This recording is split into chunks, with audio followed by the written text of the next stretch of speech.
Welcome to Dead Man Talking. Tonight's show is a fantastic story from an incredible writer over on Reddit by the name of Happies_boy. As ever, please do let me know down below in the comments what you thought. Please do like, share and comment. Of course, don't forget to hashtag TeamFEAR. Of course, if you have a story you'd like to share on the show or just chat with me in private, you can do so by contacting me on the email address below. As usual, dmtforestofear@gmail.com. Without further ado, let's get into tonight's story, entitled Ahnenerbe Journals. Let's get straight into that.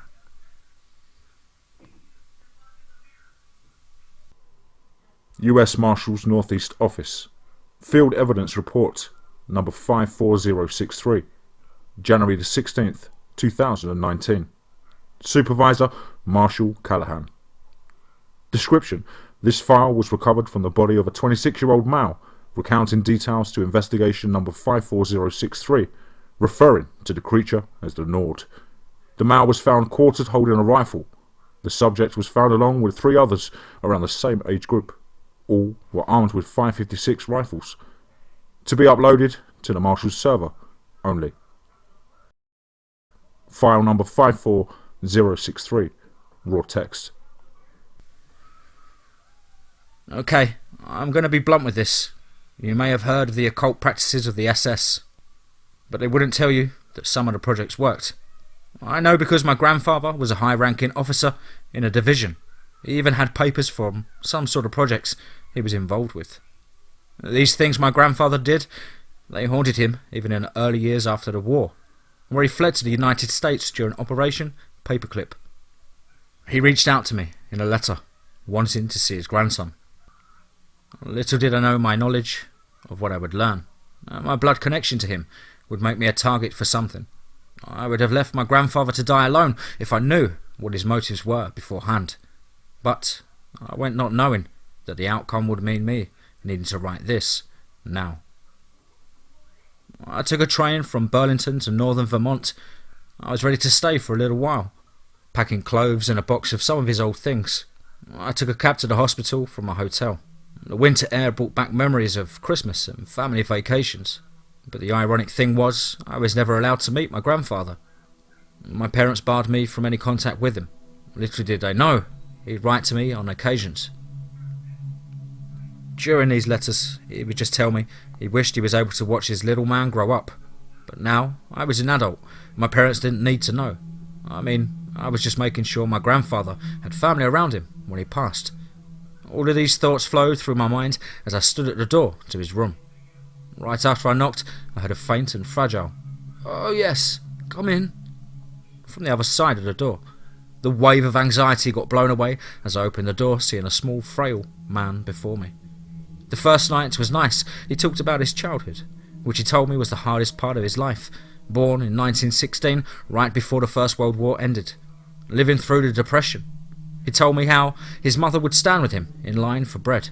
These things, they shaped him, and I went back to my hotel to sleep. I dreamed I was standing in a line. The smell of coal fires burned my nostrils. I looked up and saw a woman, and she comforted me in German. But things started to go bad. Flashing images of white medical rooms with contorting creatures broke the purity of the scene. The flashes lasted longer than expected, until I was no longer in that line. What stood before me now was a true horror.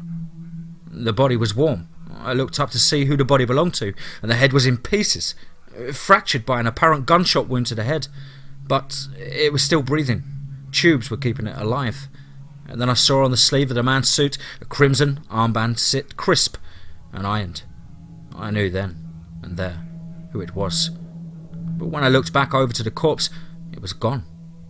I stood at the door of a plane, looking down. I turned a ring inward to hide the SS insignia. And that's when I woke up hearing my alarm blaring. I had to know if that dream was something. I tore through the box, stumbling across an identical ring at the bottom of the box. The ride up to the hospital was tense. I was going to confront him about the ring. I didn't know at the time the story of his work in the Ahnenerbe. Walking through the door, I went over to him. I placed a ring on his lap with his expression changed from comfort to dread and shock. So pure, I felt the room get colder. He sat me down, his tone serious, unlike yesterday. He told me sickening stories of his work in a secret division of the SS. If you've heard of Joseph Mengele, my grandfather made him envious. He went into precise detail when he started talking about his perfect Aryan. So many failures, so many people died. Then he told me on the 18th attempt, on December the 13th, 1945, in a stronghold untouched by the end of the war, lived a Heer conscript from Norway. Taken to Berlin on a special assignment, he was subjected to multiple experiments. These were more like rituals though. My grandfather told me how they carved runes into the soldier, putting different substances into the man, who before the ritual was killed so he could be brought back better and stronger. He told me hours later, under the glow of the moon, the soldier came back gasping, and that's when it changed. It changed his skin. It became ice white. This didn't matter though, as it began to rip, unable to cover the lengthening of his arms and legs. He had razor-sharp teeth that were as black, like obsidian. His eyes rolled back as his facial features disappeared, leaving only eyes and a mouth and his hair on his head. But the part that baffled them the most is the metal shackles around his wrists. They became red hot. This made the escape easier. Then he told me the Americans came. They captured the creature, keeping it on ice when they took the creature and my grandfather to America. He said they came not in uniforms, but in suits. They captured the Nord with ease. He knew he had no choice. Once he was in America, he was taught English and was given a job in the OSS, where he continued his research, which they allowed if he could design new weapons for them. He never worked for the weapons department back in the Reich. More creatures were created. He had access to the animals and people who were arrested for having ties to the Soviet Union. I heard his stories, and over the next 2 weeks he told me more. That was until he disappeared, gone without a trace, they said. He just walked out into the woods. And that was when my current situation started. The funeral was held in Vermont. My parents did show up, but only stayed for the service. I was left with his possessions, filing cabinets full of documents, some with the Ahnenerbe insignia, others with the OSS. Digging deeper, I saw his uniforms from Germany, and a box with a note which said, "My dear grandson, I have done terrible deeds. These cannot be undone, and the involvement of you was never my goal. But now that you know, he is coming, and he will find you. 10 years ago, I found out that he was freed.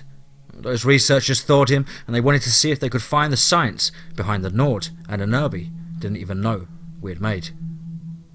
The abomination, the Nord, is a beast created through many rituals. I don't know how the Reich obtained the knowledge of these. We had already chemically stimulated muscle growth, brought back the recently deceased with moderate success, and biomechanics in Ahnenerbe dwarfed anything America has even today.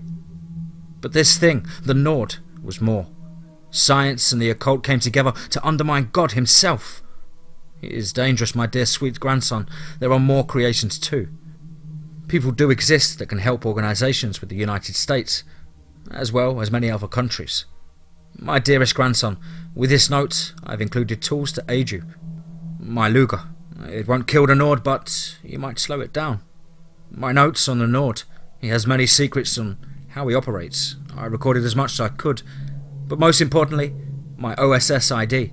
Take it to a federal agency, and they will know why you are there. I'm sorry. Grandpa Richter.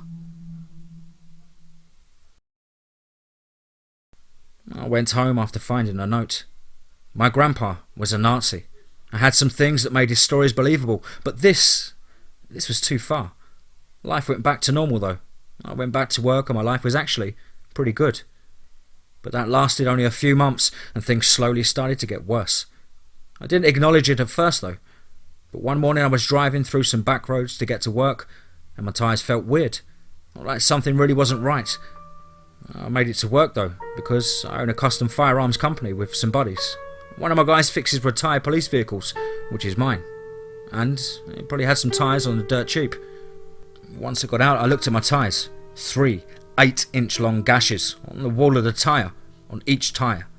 I realised how lucky I was then. I could have died going down that road. Then I saw, in the gashes, some strands of coarse blonde hair. My face went pale, and I honestly pulled out my pistol to feel safer, but I tried to calm down, because I saw my body pull up in his F-150, 4 tyres loaded up. We got the new tyres on and then went into the shop. I thought about the hair all day. Was the Nord real, or am I just crazy? At home later, I decide fuck it. I'll take the ID to the FBI office. If it was real, I'd rather they have it. Also, let it be the government's problem. Driving there was super sketchy on my part. I had one of my legal but at first glance doesn't look like it type guns between my seat and console. I'd have been dead if I got pulled over. But I didn't get busted, and I stowed it under my rear seats when I got to the field office. Walking in the room felt calm, nothing wrong or weird. But once I put the ID on the receptionist's desk, the room went cold and silent. Her friendly demeanour went to a pale shock.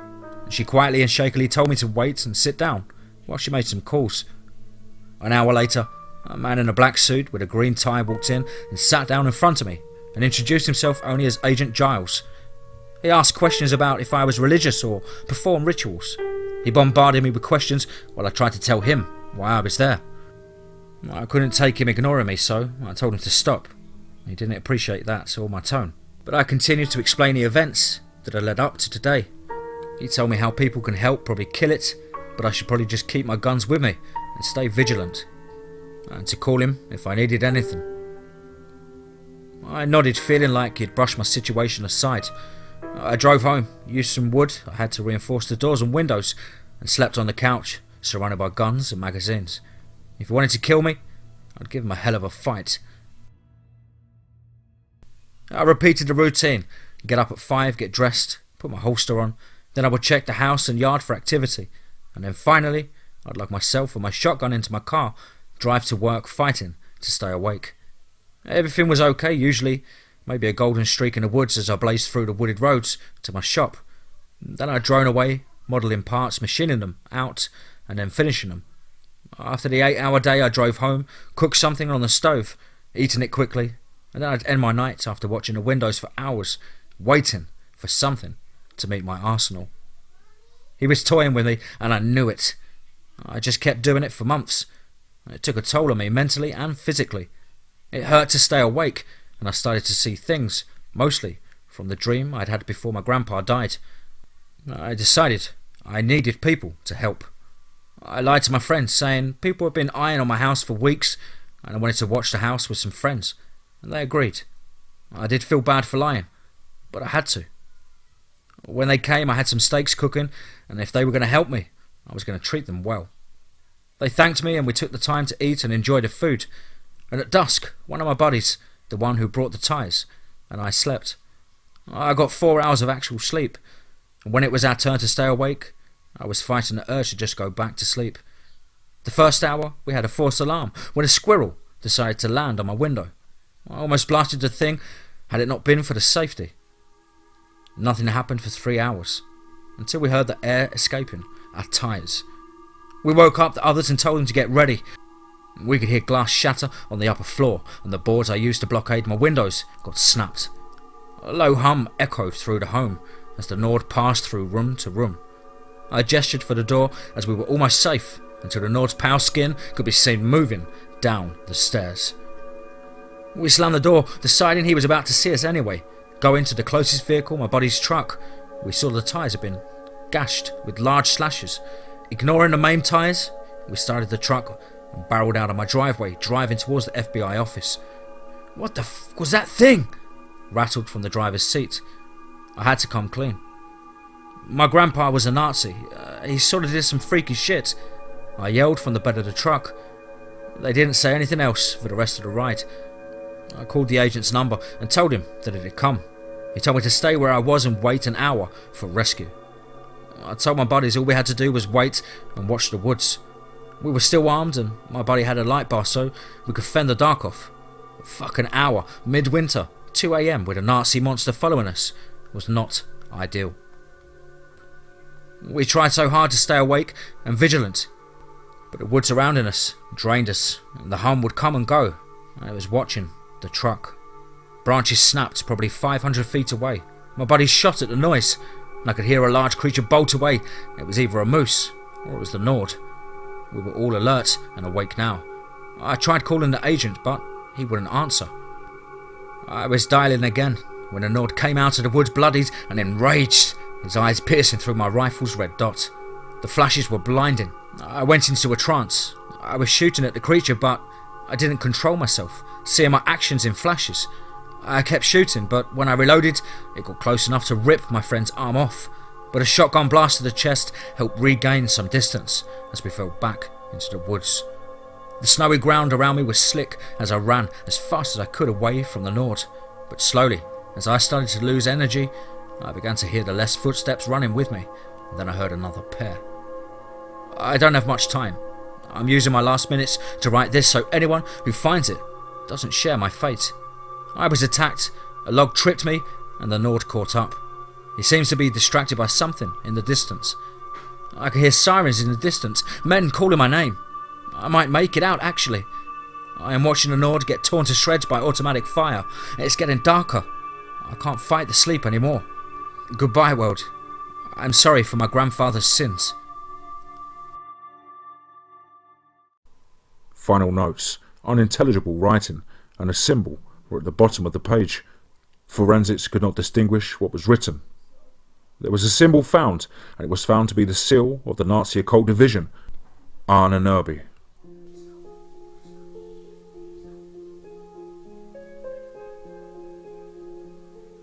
Wow. Hope you guys enjoyed that short story there.